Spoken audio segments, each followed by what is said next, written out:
আসসালামু আলাইকুম প্রিয় দর্শক, চলে আসলাম আজকে এই মুহূর্তে খুবই গুরুত্বপূর্ণ একটি আবহাওয়ার খবর নিয়ে। তো আজ সোমবার 7 এপ্রিল এবং আগামীকাল মঙ্গলবার 8 এপ্রিল এবং আগামী 10 দিনে কোথায় থাকবে কেমন আবহাওয়া। বাংলাদেশ এবং পশ্চিমবঙ্গের কোথাও কোনো কালবৈশাখী ঝড় বা শিলাবৃষ্টি বা বজ্রপাতের সম্ভাবনা আছে কিনা, তাছাড়া সমুদ্রে কোনো ঘূর্ণিঝড় বা নিম্নচাপের সম্ভাবনা আছে কিনা, এ সকল আপডেট পেতে আমাদের চ্যানেলটি সাবস্ক্রাইব করে ভিডিওটি দিয়ে একটি লাইক দিয়ে অবশ্যই পাশে থাকবেন। আর আপনারা কে কোথা থেকে আমাদের এই ভিডিওটি লাইভ দেখছেন অবশ্যই কমেন্টের মাধ্যমে বলে যাবেন। তো চলুন বেশি কথা না বাড়িয়ে আমাদের আপডেটটি শুরু করা যাক। তো দেখা যাচ্ছে আজ দুপুরের দিকে বাংলাদেশের ঢাকা হয়ে ঢাকা বিভাগ, রাজশাহী, বাংলাদেশের বাইরে কলকাতার দিক দিয়ে বৃষ্টিপাত সৃষ্টি হতে পারে। সেই সাথে বাংলাদেশের উত্তর পূর্বাঞ্চল অর্থাৎ সিলেট বিভাগের উপর দিয়ে বৃষ্টিপাত অতিক্রম করতে পারে। এবং সেই বৃষ্টিপাত আমরা একটু প্লে করে দিই। মঙ্গলবার 8 তারিখে দেখা যাচ্ছে সেই বৃষ্টিপাতটি আবার বাংলাদেশের ঢাকা বিভাগ হয়ে কুমিল্লা এবং বাংলাদেশের বাহিরে আমারপুরের দিক দিয়ে বৃষ্টিপাতটি অতিক্রম করতে পারে। এবং তার পরবর্তী দিন বুধবার 9 এপ্রিল দেখা যাচ্ছে বৃষ্টিপাত নাও থাকতে পারে এবং যার ফলে এর ফলে সমুদ্রে একটি নিম্নচাপ সৃষ্টি হতে পারে, যার ফলে বৃষ্টিপাত কমে যেতে পারে। এবং তারপরে দেখা যাচ্ছে বুধবার 9 তারিখ দিবাগত রাত 1টার দিকে রংপুর বিভাগ এবং রংপুর বিভাগে ঠাকুরগাঁও, পঞ্চগড়, দুরিয়ান, দুর্গাপুর হয়ে শুরু করে ভারতের কোচবিহার, শিলিগুড়ি, আলিপুরদুয়ারের দিকে একটি তীব্র কালবৈশাখী ঝড় অতিক্রম করার প্রবল সম্ভাবনা দেখা যাচ্ছে। এবং তার পরবর্তী দিন বৃহস্পতিবার 10 তারিখ দেখা যাচ্ছে সকাল 7টার দিকে বাংলাদেশের উত্তর অঞ্চল অর্থাৎ ময়মনসিংহ, সরিষাবাড়ি, সিরাজগঞ্জ, রংপুর, কালাই, ময়মনসিংহ, তুরা থেকে শুরু করে বাংলাদেশের উত্তরে ঠাকুরগাঁও, পঞ্চগড় এর দিকে তীব্র ঝড় বয়ে যেতে পারে এবং তীব্র বজ্রপাত হতে পারে সে সময়। এবং তার পরবর্তী দিন দেখা যাচ্ছে বৃহস্পতিবার 10 তারিখ 11টার সময় দোহারের দিক দিয়ে ধানবাগের দিকে একটি বিক্ষিপ্ত স্থানীয় মেঘ সৃষ্টি হয়ে বৃষ্টিপাত সৃষ্টি হতে পারে।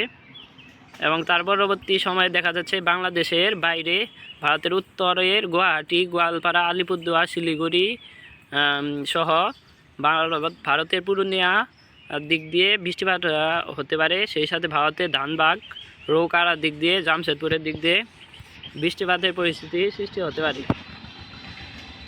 এবং তার পরবর্তী সময়ে বৃহস্পতিবার 10 এপ্রিল রাত 8টার দিকে বাংলাদেশের উত্তর অঞ্চলে এবং ভারতের একদম উত্তরে তীব্র একটি ঝড় বয়ে যেতে পারে এবং তীব্র বজ্রপাত সহ ভারী থেকে অতি ভারী বৃষ্টিপাত পরিলক্ষিত হচ্ছে। দেখা যাচ্ছে বাংলাদেশের ঠাকুরগাঁও, পঞ্চগড়ের দিক দিয়ে বৃষ্টিপাত হতে পারে এবং ভারতের ধানবাগের দিক দিয়ে বৃষ্টিপাত হতে পারে। সে সময় বাংলাদেশের উত্তর পূর্বাঞ্চল অর্থাৎ সিলেট বিভাগেও বৃষ্টিপাত হতে পারে মাঝারি ধরনের। তো তার পরবর্তী সময়ে দেখা যাচ্ছে ভারতের গোয়ালপাড়া, গুয়াহাটির দিক দিয়ে বৃষ্টিপাত হতে পারে ভারী থেকে অতি ভারী। এবং সে সময় বাংলাদেশের দক্ষিণ অঞ্চল অর্থাৎ চিটাগাং বা চট্টগ্রাম বিভাগে তীব্র একটি কালবৈশাখী ঝড় অর্থাৎ নিম্নচাপ এবং ঘূর্ণিঝড়ের মতো শক্তি নিয়ে আসে পড়তে পারে এবং সে সময় প্রচুর ক্ষয়ক্ষতি হতে পারে বাংলাদেশের দক্ষিণ অঞ্চল অর্থাৎ চট্টগ্রাম, মহেশখালীর দিক দিয়ে টেকনাফের দিকে তীব্র একটি বৃষ্টিপাত সৃষ্টি হতে পারে, যার ফলে চট্টগ্রাম বিভাগে পাহাড় ধসের সম্ভাবনা রয়েছে।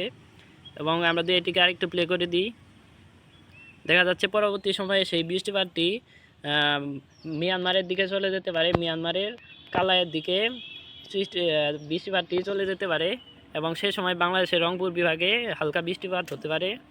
এবং আমরা যদি আরেকটু প্লে করি, দেখা যাচ্ছে বৃষ্টিপাতটি পুরোপুরি মিয়ানমারের দিকে চলে যাচ্ছে এবং এর ফলে বাংলাদেশে ফের একটি বৃষ্টিপাত সৃষ্টি হতে পারে। দেখা যাচ্ছে বাংলাদেশের বাইরে শিলিগুড়িতে, ভারতের আলিপুরদুয়ার, গুয়াহাটির দিকে আবার ভারী থেকে মাঝারি ধরনের বৃষ্টিপাতের সম্ভাবনা দেখা যাচ্ছে। এবং তার পরবর্তী সময়ে শনিবার 12 এপ্রিল দুপুর 2টার দিকে বাংলাদেশের রংপুর বিভাগ থেকে শুরু করে মেহেরপুর, খুলনা, বরিশাল, ভারতের কলকাতা, খড়গপুর, জামশেদপুর, সেই সাথে বালাসোর, বিছনাপাট্টানাম থেকে শুরু করে বাংলাদেশের উত্তর অঞ্চল পর্যন্ত এই বৃষ্টিপাতটি বিস্তৃত হতে পারে। এবং তার পরবর্তী সময় দিয়ে আমরা আমাদের আপডেটটিকে আরেকটু প্লে করি। দেখা যাচ্ছে বাংলাদেশের বাইরে ভারতের উত্তর অঞ্চলে গোয়ালপাড়া গুয়াহাটির দিকে বৃষ্টিপাত এগোতে পারে। এবং আমরা রবিবার 13 তারিখে চলে যাই। দেখা যাচ্ছে বৃষ্টিপাতের পরিস্থিতি কমে যেতে পারে এবং পরবর্তী সময়ে বিকালের দিকে বা রাতের দিকে বাংলাদেশের উত্তর পশ্চিম অঞ্চল এবং দক্ষিণ পশ্চিম অঞ্চলের দিকে বৃষ্টিপাত সৃষ্টি হতে পারে, যেমন দক্ষিণ পশ্চিম অঞ্চলের খুলনা, বাংলাদেশের মেহেরপুর, রাজশাহী, কালাই, ময়মনসিংহ, মাদান সহ ভারতের দোহার, ধানবাগ, জামশেদপুর, কলকাতা, খড়গপুরের দিক দিয়ে, বালাসোরের দিক দিয়ে, ভুবনেশ্বরের দিক দিয়ে, বিছনাপাট্টনামের দিক পর্যন্ত বৃষ্টিপাতটি অগ্রসর হতে পারে। এবং তার পরবর্তী সময়ে আমরা সোমবার 14 তারিখে চলে যায়। দেখা যাচ্ছে ভারতে বাংলাদেশ ব্যতীত ভারতের পশ্চিমবঙ্গের পুরো পশ্চিমবঙ্গ বৃষ্টিপাত দ্বারা আক্রান্ত হতে পারে এবং সে সময় প্রায় 60 থেকে 80 কিলোমিটার বেগে ঝড় বৃষ্টিপাত হতে পারে এবং 60 থেকে 80 কিলোমিটার বেগে বৃষ্টিপাত প্রবাহিত হতে পারে। এবং আমরা যদি মঙ্গলবার 15 তারিখ চলে যাই, দেখা যাচ্ছে বৃষ্টিপাতের প্রবণতা খুবই কম এবং 16 তারিখেও বৃষ্টিপাতের প্রবণতা কম এবং এই বৃষ্টিপাতটি কমে পরবর্তী সময়ে একটি মাঝারি ধরনের তাপপ্রবাহ বয়ে যেতে পারে। এবং তার পরবর্তী সময়ে দেখা যাচ্ছে বৃহস্পতিবার 17 তারিখ বেলা 4টার দিকে বাংলাদেশের রংপুর বিভাগ থেকে শুরু করে ময়মনসিংহের দিকে তীব্র ঝড় বয়ে যেতে পারে। ময়মনসিংহ, সরিষাবাড়ি, বগুড়া, সিরাজগঞ্জ, সিংড়া, নাগেরপুর, পাবনা, শাইলকুপা, ফরিদপুর, ঢাকা, কাপাসিয়া, কিশোরগঞ্জ, লাকসাই, আগরতলার দিক দিয়ে মাদারীপুর, লোহাগাড়া, যশোর, খুলনা, শিকারীপুর শান্তিপুর থেকে শুরু করে বাংলাদেশের বাইরে ভারতের মালদা, গোডার দিকে শুরু করে দমকা দিকে শুরু করে বানকুড়ার দিক দিয়ে বৃষ্টিপাত হতে পারে।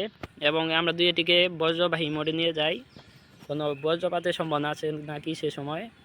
দেখা যাচ্ছে পুরো বাংলাদেশ এবং পুরো ভারতবর্ষ একটি বজ্রঝড়ের আক্রান্ত হতে পারে। কয়েকদিন ব্যবধানে আবার সেই প্রচুর বজ্রপাত ঘটতে পারে বাংলাদেশ এবং পশ্চিমবঙ্গের বিভিন্ন অঞ্চলে এবং বাংলাদেশের সর্বোচ্চ বজ্রপাত ঘটতে পারে সে সময় বাংলাদেশের ময়মনসিংহ বিভাগ দিয়ে, ময়মনসিংহের উত্তর অঞ্চল দিয়ে সর্বোচ্চ বজ্রপাতটি ঘটতে পারে। এবং আমরা আমাদের আপডেটটি আরেকটু বজ্রবাহী মোডে নিয়ে প্লে করে দিই। দেখা যাচ্ছে তার পরবর্তী দিন শুক্রবার 18 তারিখ বৃষ্টিপাতের প্রবণতা খুবই কম, তবে কিছু কিছু জায়গায় বিক্ষিপ্ত আকারে বৃষ্টিপাত হতে পারে, হালকা মাঝারি। এবং শনিবারও দেখা যাচ্ছে সেই হালকা মাঝারি বৃষ্টিপাত হতে পারে স্থানীয় মেঘ সৃষ্টি হয়ে। এবং তার পরবর্তী দিন শনিবার 19 তারিখ রাত 11টার দিকে রাজশাহী বিভাগের দিকে একটু হালকা পাতলা বৃষ্টিপাত সৃষ্টি হতে পারে। এবং তার পরবর্তী সময়ে দেখা যাচ্ছে রবিবার দুপুর ঠিক 1টার দিকে বাংলাদেশের রংপুর বিভাগে রংপুর এবং ভারতের আলিপুরদুয়ারের দিকে কালবৈশাখী ঝড় সৃষ্টি হতে পারে এবং সে সময় প্রায় 60 থেকে 80 বা 80 থেকে 90 কিলোমিটার বেগে ঝড় বয়ে যেতে পারে। আমরা আপনাদেরকে বজ্রবাহী মোডে নিয়ে যাই, তো দেখা যাচ্ছে বজ্রপাতও ঘটতে পারে সে সময়। আর এই সময় যে সকল বৃষ্টিপাত হবে তার সঙ্গে বেশিরভাগ বৃষ্টিপাতের সাথে বজ্রপাতের সম্ভাবনা থেকেই যায়। তো আমরা আরেকটু প্লে করি। দেখা যাচ্ছে সেই বৃষ্টিপাতটি পুরো বাংলাদেশ কভার করে ফেলছে, বাংলাদেশের সকল অঞ্চল বৃষ্টিপাত হতে পারে সে সময়। এবং আমরা আমাদের লাস্ট আপডেট সোমবার 21 তারিখে চলে যায়। দেখা যাচ্ছে বাংলাদেশের উত্তর পূর্বাঞ্চলের সিলেট বিভাগ হয়ে বৃষ্টিটি অতিক্রম করতে পারে ভারতের গুয়াহাটির দিক দিয়ে। এবং তারপরে সোমবার দেখা যাচ্ছে রাতে আবার ফের বৃষ্টিপাত সৃষ্টি হতে পারে। তো তা না কয়েকদিন বৃষ্টিপাত চলমান হতে পারে এবং বঙ্গোপসাগরে একটি নিম্নচাপ সৃষ্টি হয়েছে, যা আপনাদের বায়ুর ঝাপটা মোড়ে গিয়ে আমরা আপনাদেরকে দেখাই। তো আমাদের চলে যেতে হবে আমাদের আপডেটের মাঝখানে। দেখা যাচ্ছে বঙ্গোপসাগরে নিম্নচাপ সৃষ্টি হতে পারে এবং এই উইন্ড অ্যাপে এটিকে ঘূর্ণিঝড় হিসাবে না ধরলেও আবহাওয়াবিদরা বলছে এটিকে একটি এই মাসে 1 থেকে 3টি নিম্নচাপ সৃষ্টি হতে পারে বঙ্গোপসাগরে এবং তার ভেতরে একটি ঘূর্ণিঝড়ে পরিণত হতে পারে এবং সেটি বাংলাদেশ এবং মিয়ানমারের যে কোনো অঞ্চলে আঘাত হানতে পারে। তো এই ছিল আজকে আমাদের আবহাওয়া রিপোর্ট। প্রতিদিন নিয়মিত আবহাওয়ার খবরাখবর পেতে আমাদের চ্যানেলটি সাবস্ক্রাইব করে ভিডিওটি একটি লাইক দিয়ে অবশ্যই পাশে থাকবেন। তো ধন্যবাদ।